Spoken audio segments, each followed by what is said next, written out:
All right, welcome to another explainer. We love taking these massive, complex tech concepts and just making them incredibly simple to understand. Today, we are decoding the total alphabet soup that is cloud computing.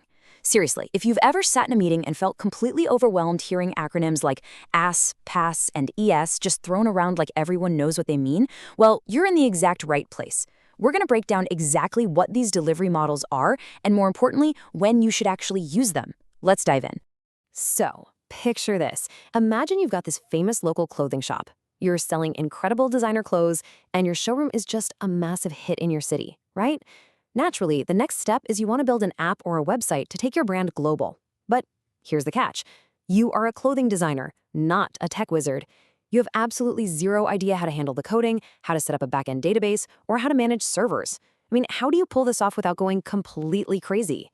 To explain how cloud computing solves this exact problem, we're going to compare building that worldwide website to something we all universally understand and love, making a pizza.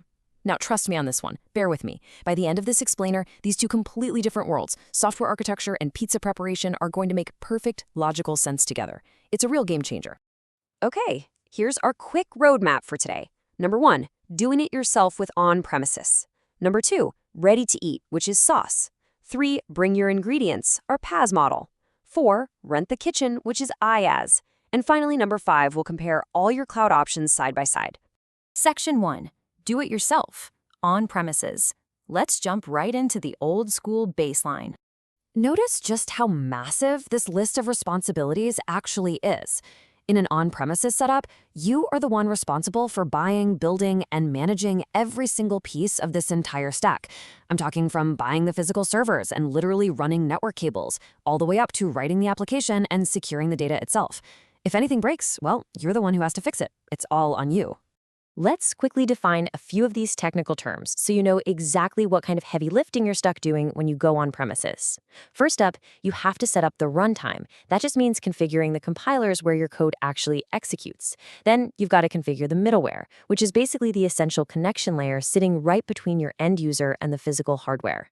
And a big one, you have to manage virtualization. That's using virtual environments instead of relying on a strict one-to-one physical hardware setup.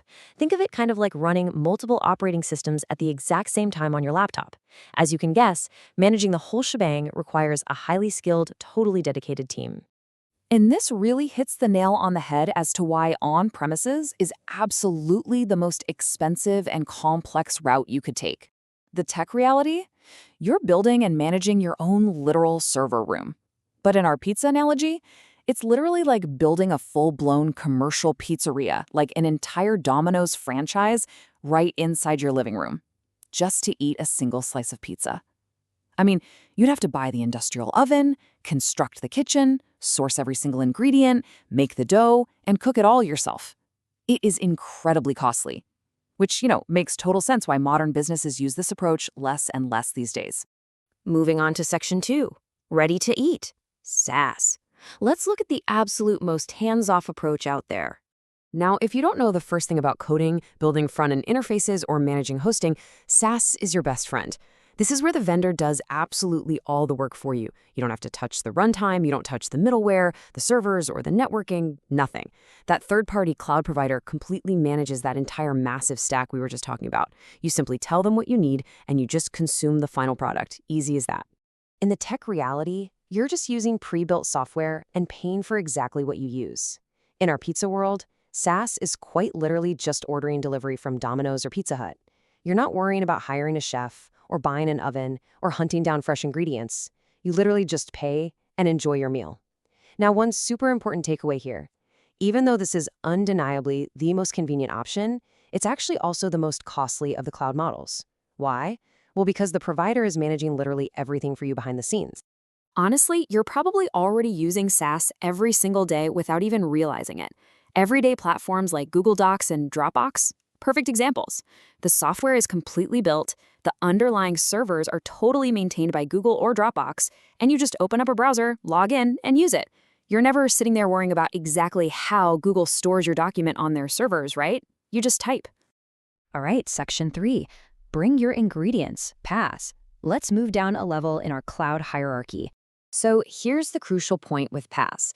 With this model, you actually do have some technical skills under your belt. Like maybe you know how to write PHP or .NET code, and you totally know how to build a database. You really want to create the application yourself, but you still don't want the massive headache of managing all that physical infrastructure. So with PaaS, you're relying on the cloud vendor to give you the platform to build it on. They step in and handle the runtime, the middleware, and the operating systems. And that leaves you completely free to just focus on what you're good at, the application and the data. To keep our food analogy going, think of PaaS like bringing your own custom ingredients into a restaurant, but letting their expert chef actually cook it using their professional oven and hardware. Imagine you're craving this very specific veggie pizza. So you go to the market, buy the exact vegetables and toppings you want, and hand them straight over to the restaurant. You've provided the raw materials, but they provide the perfect environment and the heavy machinery to create the final product. And hey, because you're actually doing a portion of the work by supplying your own code or your own ingredients, this model ends up being less costly than the full service delivery of SaaS. It's no surprise that developers absolutely love this tier. They use platforms like Windows Azure or Google App Engine so they can focus entirely on just making a genuinely great app, rather than getting bogged down maintaining the complex platform beneath it. They literally just write their code, upload it to the cloud provider's platform, and the cloud provider takes care of the rest, making sure the environment is perfectly stable to run it. Okay, Section 4, Rent the Kitchen, IaaS. Let's look at the option where you have the absolute most control. Now, in this model, we're assuming you are highly technical. You're doing almost all the work yourself. You develop the application, you set up the runtime, you configure the operating systems, the whole 9 yards. But you still need a physical place to host your creation, right? Well, instead of dropping cash on physical servers and hard drives, you simply rent the bare bones backend infrastructure. We're talking the servers, the storage, and the networking directly from the cloud provider. So, back to our pizza. IaaS is basically acting as your very own chef and making the entire pizza completely from scratch. You bought the ingredients, you made the dough, you added the toppings, you did all the intense prep work. But instead of actually buying a massive, ridiculously expensive commercial oven and installing it in your own house, you just rent someone else's oven and refrigerator space to pull it off. You provide the skill, the recipe, and the labor, and they just provide that raw, physical environment to cook it all in. And because you're managing almost everything yourself on services like Amazon EC2 or Rackspace, you're managing the RAM, the hardware usage, the virtual instances, IaaS ends up being the least costly of the 3 cloud models. You're essentially just renting raw computing power and storage space, usually by the hour or even by the byte. Moving to Section 5, comparing your cloud options. Let's pull all of this together. So let's take a look at the direct relationship between your effort, the cloud provider's effort, and the total cost. It's a pretty simple sliding scale. As you hand the cloud provider more responsibility, moving from simply renting an oven in IaaS to bringing your own ingredients in PaaS, all the way up to getting full delivery in SaaS, your costs naturally go up. But, and this is the big trade-off, in exchange for that higher cost, your day-to-day management burden drops dramatically. Which brings us right back to our original question about taking that local designer clothing showroom global.